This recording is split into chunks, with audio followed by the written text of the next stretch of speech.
Hola a todos y todos, vamos a hablar acerca de histología renal. ¿Qué es lo más importante? Que esta charla no se va a tratar de histología como tal, es decir, no nos vamos a centrar en mostrarles placas ni nada en lo absoluto, sino que va a ser una charla un poco más enfocada en presentarles a ustedes las estructuras que conforman el riñón para que cuando hablemos acerca de la fisiología, pues digamos que sea un poquito más clara. Entonces, estas fueron las referencias que utilicé. Bueno, entonces vamos a iniciar hablando acerca de la nefrona. La nefrona va a ser esa unidad estructural y funcional del riñón. Nosotros tenemos 1 millón de nefronas o 1.200.000 de nefronas por cada riñón. Las nefronas van a estar conformadas por dos partes. La primera que va a ser el corpúsculo renal y la otra parte que va a ser ese sistema tubular. ¿Listo? Para ubicarnos un poco, nosotros hablamos acerca de que vamos a tener una corteza, que va a ser esa parte más rojiza, y una médula, que va a ser esa parte más pálida. Cuando nosotros miramos la corteza, nos vamos a dar cuenta que es donde mayor porcentaje de corpúsculos renales vamos a tener y donde va a estar el sistema tubular. Mientras que la médula solo vamos a ver el sistema tubular. ¿Qué es importante? Nosotros podemos dividir esa médula en secciones. Una sección que se caracterice solo por tener segmentos delgados y otra sección que se caracterice por tener segmentos gruesos. Esto, donde solo están los segmentos delgados, es lo que conocemos como la médula interna, mientras donde solo tenemos los segmentos gruesos es la médula externa. Sin embargo, ustedes me van a decir como no, pero mira, acá hay un segmento grueso y acá hay un segmento delgado. ¿Cómo así? Pues resulta, acontece que esa médula externa nosotros la podríamos dividir en una banda externa y una banda interna, siendo la banda externa la que se caracterice solo por tener segmentos gruesos, mientras que la banda interna de cierta forma va a ser como mixta, es decir, va a tener segmentos delgados y va a tener segmentos gruesos. ¿Listo? Bueno, vamos a hablar acerca de los tipos de nefronas, entonces nos vamos a ubicar acá. Nosotros vamos a tener unas nefronas corticales y unas nefronas yuxtaglomerulares. Las nefronas corticales son aquellas que se van a ubicar un poco más a la corteza y las yuxtaglomerulares, como su nombre lo indica, son aquellas que se forman, digamos, un poco más cerca hacia la médula. ¿Qué es lo importante? Que la característica principal de las corticales es que van a tener una asa de Henle corta, mientras que las yuxtaglomerulares van a tener una asa de Henle larga. Nosotros tenemos con mayor porcentaje las corticales que las yuxtaglomerulares. Bueno, entonces siguiendo con esta parte, nosotros recordamos, bueno, la nefrona está conformada por el corpúsculo y por el sistema tubular.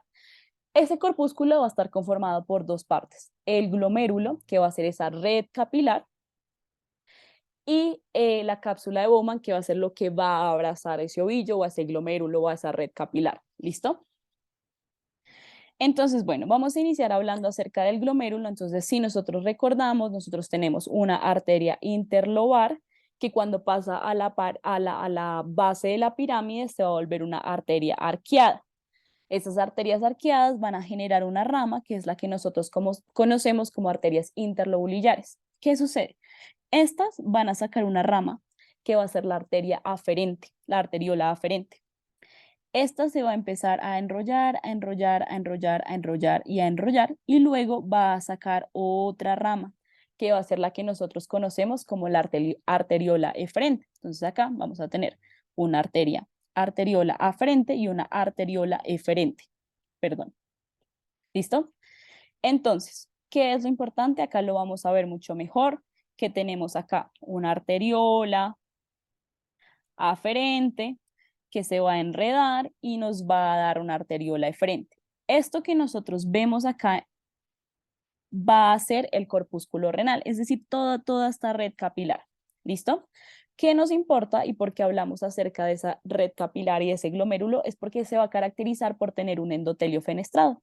Es decir, que va a tener acá como unas ventanitas que de cierta forma nos van a como facilitar el proceso de la filtración. ¿Listo? Porque pues obviamente si tenemos una molécula muy grande, pues obviamente no va a poder pasar por estas fenestras. Bueno, la otra parte que es importante es la membrana basal. Entonces nosotros decíamos que el corpúsculo renal está conformada por el endotelio, el glomérulo, más la cápsula de Bowman. Esto que hay en medio de ellos dos va a ser lo que nosotros llamamos la membrana basal. Es decir, que esto se va a originar por la fusión de la membrana basal del endotelio y la membrana basal de los podocitos.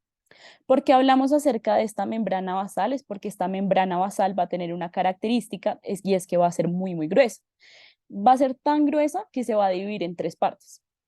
Una lámina interna y una lámina externa. Y acá vamos a tener una lámina densa.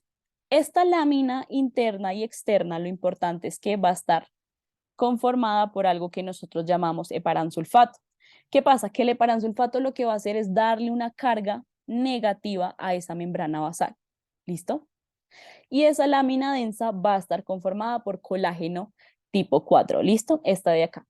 Entonces, ¿por qué es importante hablar acerca de ese paransulfato? Porque como carga negativamente a la membrana, y si nosotros recordamos, si tenemos una proteína, las proteínas usualmente tienen una carga negativa.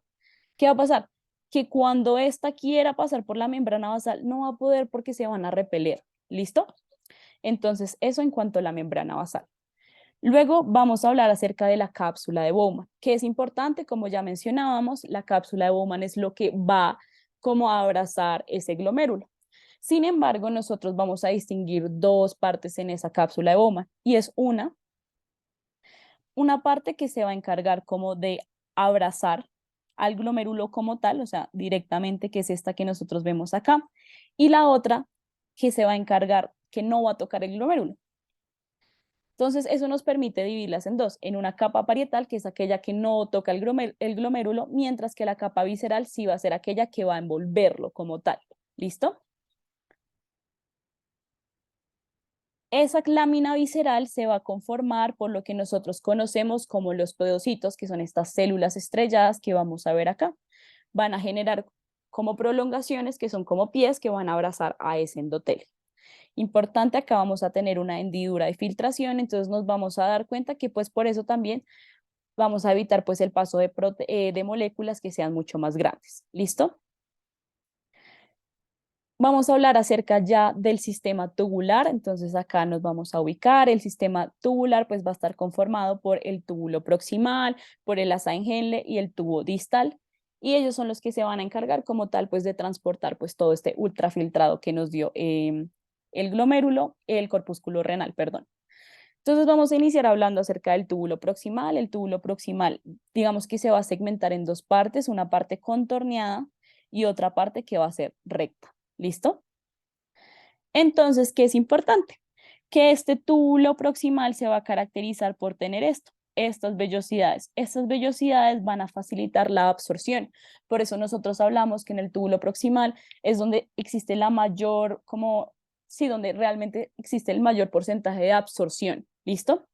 Por todas estas microvellosidades que existen. Adicional tenemos la asa de Henle, importante que esta asa de Henle, pues obviamente pues se va a diferenciar en si son nefronas de asa corta o nefronas de asa larga. ¿Listo?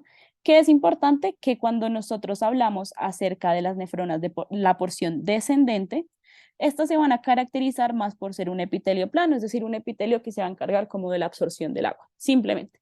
Mientras que cuando hablamos acerca de la porción ascendente, vamos a ver que tiene un gran número de mitocondrias, eso quiere decir que van a cumplir un poquito más de funciones y adicional, pues van a tener más vellosidades. Digamos que acá es donde nosotros vamos a tener principalmente como mayor actividad porque vamos a tener una bomba de sodio, cloro y potasio que va a funcionar.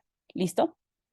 Entonces, por un lado, vamos a tener epitelio plano que va a absorber agua y la otra parte que se va a encargar eh, de tener un poquito más de energía por esta bomba que ya les mencionaba. ¿Listo? Luego vamos a hablar acerca del túbulo distal. Este túbulo distal también se va a caracterizar por tener dos secciones, una parte recta y una parte contorneada. ¿Listo? Entonces, cuando hablamos acerca del túbulo distal, lo más importante es que la parte como recta va a ser impermeable al agua y la distal pues se va a comunicar ya con los túbulos colectores. ¿Listo? Cuando hablamos acerca del sistema colector, que va a ser todo este que nosotros vamos a ver acá, nos vamos a dar cuenta, perdón, nos vamos a dar cuenta que lo que va a pasar es que este es el que donde se va a recoger todo ese ultrafiltrado, todo lo que pasó, va a tener comunicación con la papila y de la papila pues va a pasar a los cálices. ¿Listo? Estos van a estar conformadas por células principales y las células intercaladas. que es importante que las células principales son aquellas que van a volverse un poquito más permeables por acción de unas acuaporinas cuando la hormona ADH pues actúa. ¿Listo? Y ya el sistema yuxtaglomerular, que vamos a hablar un poquito más a profundidad cuando hablemos acerca de fisiología, pero es importante que recordemos que va a estar conformada por el túbulo distal, que acá van a ver un conjunto de células que se van a llamar la mácula densa. Vamos a tener unas células yuxtaglomerulares y unas células mesangiales. ¿Listo? Importante, estas van a ser la mácula densa, para decirlo así, pues va a actuar cuando, digamos, sensa una disminución en el sodio o un aumento, mientras las yuxtaglomerulares se van a encargar de liberar renina ante los cambios de la presión, y las células mesangiales, lo más importante es que nos van a actuar como un soporte y adicional van a tener como una capacidad de fagocitar cuando vean que algo pues no es necesario. Entonces, este va a ser como el overview, el resumen grande, y es que bueno, tenemos una arteria aferente, una arteria eferente. Recordemos que acá lo que va a pasar es que el glomérulo va a ser pues toda esta red capilar enredada, ¿listo? Se va a caracterizar ese glomérulo por tener acá lo que nosotros conocemos como fenestras. Abajo de las fenestras pues va a estar esta membrana basal, que lo que nos importa es que va a tener una carga negativa por el heparansulfato. Y luego vamos a tener acá la cápsula de Bowman. Esta cápsula de Bowman, como ya decíamos, tiene una lámina parietal y una lámina visceral. La lámina parietal es esa que no tiene contacto con el glomérulo directamente, pero la lámina visceral es aquella que sí tiene, que está conformada pues por los podocitos. ¿Listo? En cuanto al túbulo, importante que recordemos que el túbulo proximal, como es donde va a haber más absorción, entonces las células pues van a tener más vellosidades. La elasa en Henle pues vamos a tener que esta porción pues va a tener un epitelio más plano porque es donde más se va a absorber agua, mientras estas pues van a tener vellosidades. Y luego ya tenemos el túbulo contorneado distal, que es impermeable al agua y pues va a tener una acción de absorber cuando actúa la hormona ADH, y el conducto colector. Y bueno, acá hay otro resumen. Espero que les haya servido esta charla. Listo, nos vemos entonces en una siguiente ocasión.